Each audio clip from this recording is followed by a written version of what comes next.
So the question is fasting a part of detoxing?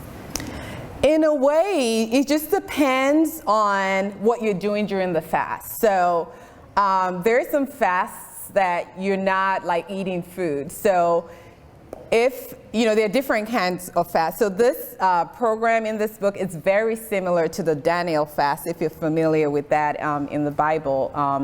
So when you're fasting and you want to detox at the same time, it's good to do the green smoothies where some of those fruits and vegetables are actually helping you to cleanse your body.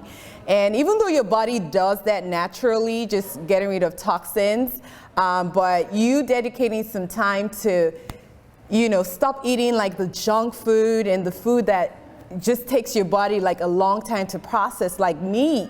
Meats, like meat, beef, it sits in our stomach for about 3 days just processing, and just taking a break from that, really helps your body to detox and get rid of those toxins. So if you're fasting and you're kind of intentionally taking some of those smoothies into your body, they'll help you like cleanse out your body. But if you're fasting and you're not eating, it's not really detoxing your body. So.